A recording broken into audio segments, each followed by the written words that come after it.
In this video, we're going to be using the modules section of the Canvas website to organize the content of our site and to control how students access that content. In order to get to the modules section, look at the left-hand side of your screen.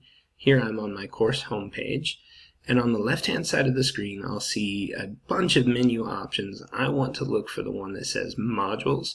If you've not created anything, yours will be grayed out like you see the word outcomes on my screen.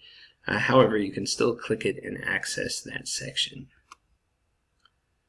Once you're in the modules section, you'll see a list of any modules that you have created, and you'll also have the opportunity to create more. Here you can see a module that I have created for my students that I've named Module 6 Part 3, Quadratic Regression. And just to give you a little overview of what this is, you can think of this module that I've created, the Module 6 Part 3 Quadratic Regression section, as just being a box into which I can put whatever content I want. Any assignments I create, I can add to this module. Any quizzes I create, I can send them to links to websites. I can create a website within Canvas and send them there. Your options are nearly endless. But I can add all of that stuff to a module and organize it in what order I want the students to see it in, and the students can then use that module to work through the assignments or the links or the quizzes in the order that I want them to. So here you can see I've got them doing what I call a quiz tracking sheet, where they're keeping track of their quiz, doing quiz corrections on the previous module quiz, and then 3 assignments related to quadratic regression that I want done in that order, and then a quiz at the end of this. To create a new module, so now that we've sort of seen what's going on, let's talk about how we make these things. To create a new module, look for the blue button that says plus module, and when you click on that, it will bring up all your options.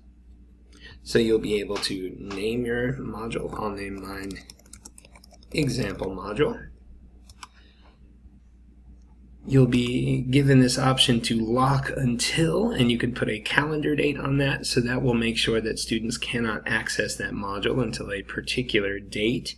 If you don't click on that, students will be able to access that module whenever they like. And again, the idea behind this is to control student access so that it is what you want. So depending on the situation, you may want to lock them out until a certain time, or you may want to give them free run. That decision is up to you, but you're just given some control over it. You can also add a prerequisite to this module. So for instance, if I want them to complete Module 6 Part 3 before starting my example module, I can select that as a prerequisite. And now Canvas will not allow students to access this module until they finish that.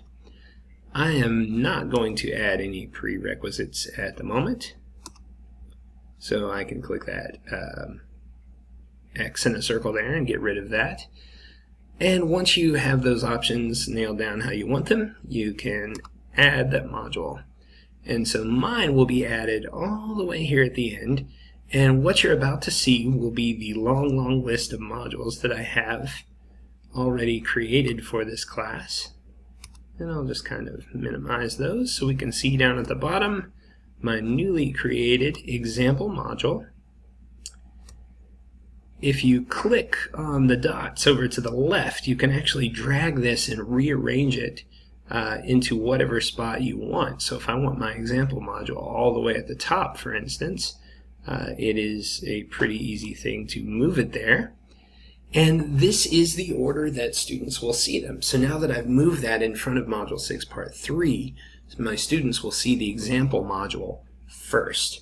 So again, I can control what order the students are seeing things in. To add assignments, quizzes, etc. to a module, you're going to come over here to the plus sign associated with that module. And when you click on that, it's going to ask what material you want to add. So for example, you can add an assignment that you would create in the assignment section of Canvas.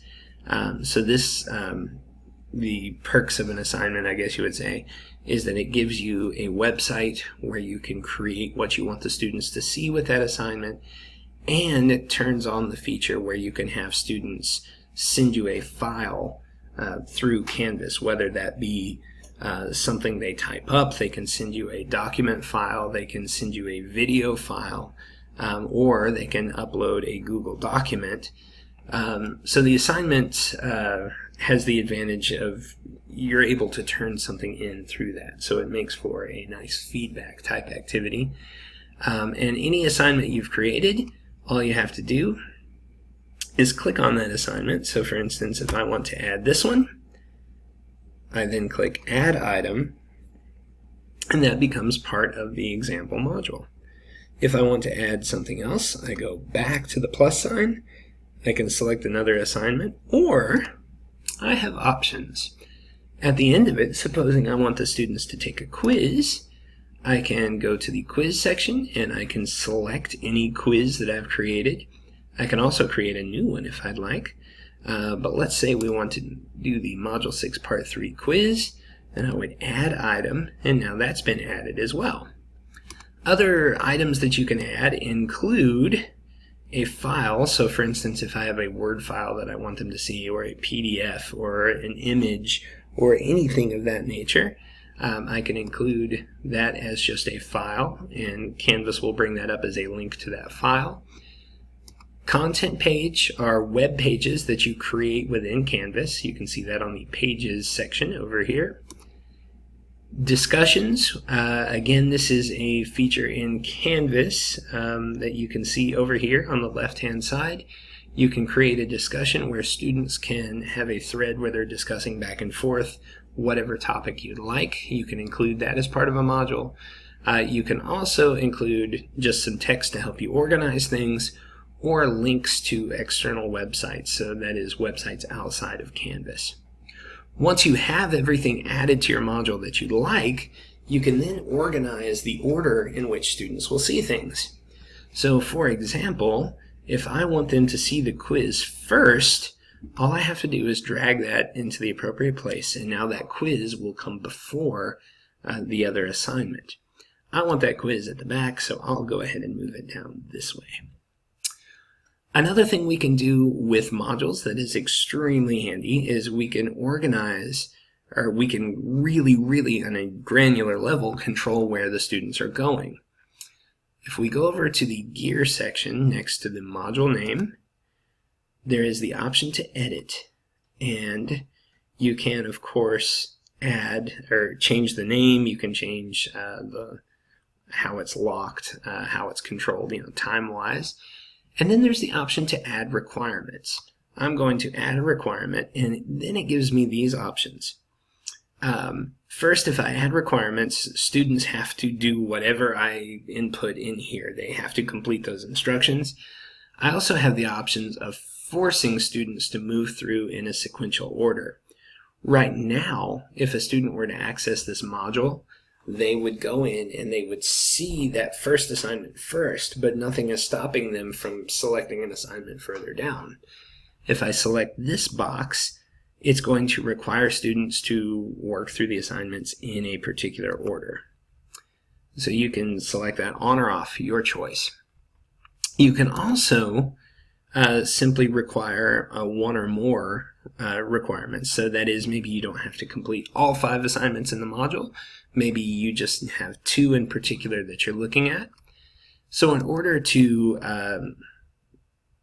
assign a requirement to something, you first select which part of the module you want to assign the requirement to.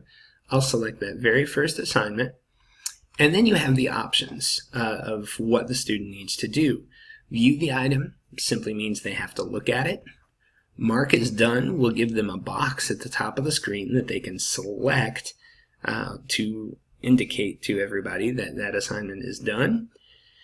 Submit the assignment will force them to actually turn in some sort of file with the assignment before they can move on, or they have to score at least some score, and then you can input what that is. So maybe I won't let this student move on until they get a 20 out of 36. So this could be something that if you're using a quiz as, like, say, a checkpoint, and you don't want to allow a student past that checkpoint without a certain quiz score, this would allow you to do that. However, do note that when you do this, you have to manually grade that before the student can move on, unless it's an automatic grading quiz. So I will add that requirement and select Update Module, and you can see now that the requirements have changed. Students have to complete this one item, and they have to get at least a 20 on this assignment to move on. Now we've seen how to put content in there, we've seen how to organize that content, and we've seen how we can change the requirements. Let's take a look at what your students will see when they click on this. So supposing I'm a student and I click on this first assignment, that's going to bring up whatever I've inputted for that assignment. So you can see I've already set this up ahead of time. But the real nice detail to this is that at the very bottom of the screen, 2 buttons will be activated. Now, since this is the first one, we don't have a previous button, but we also have a next button. So what will happen is when the student completes this assignment, rather than wait for you, the teacher, to give further instructions, if you've organized this in modules, the student can simply click on the next button and it will bring up whatever the next assignment is. And then you can see they'll still have these controls at the bottom where they can move on to the next assignment or move on to the previous one. If you're at the last assignment in a module, the next button will actually take you to the first assignment of the next module after that. So by setting these up in modules in the order you want them in, students could actually move through the course in a prescribed way with no input or very little input from you as to what they are supposed to do next, which creates an environment where the student is in control of their learning. So that is a basic rundown of modules. Again, we're organizing content, we're controlling how the students can access content, and our final detail. This is the thing that I always miss, and I almost missed it here too, and I'm so glad I told you about it, is in order for students to see this, we have to publish this module. Right beside example module, you'll see this little cloud with an X in it, and if you hover your mouse over that, it'll ask you, do you want to publish? If you click on that little cloud, it will turn green with a check mark, and then it is published, and your students will be able to see this. So if you think you've done this and a student comes back to you and says, teacher, I don't see this module, what am I supposed to be working on? Odds are very good that's the step you've forgotten. Just know that you are in great company should you do that. All right, that is modules. I hope that is useful to you. If you have any questions, please feel free to contact me at sean.kelly@knoxschools.org. I would be happy to answer any of your questions.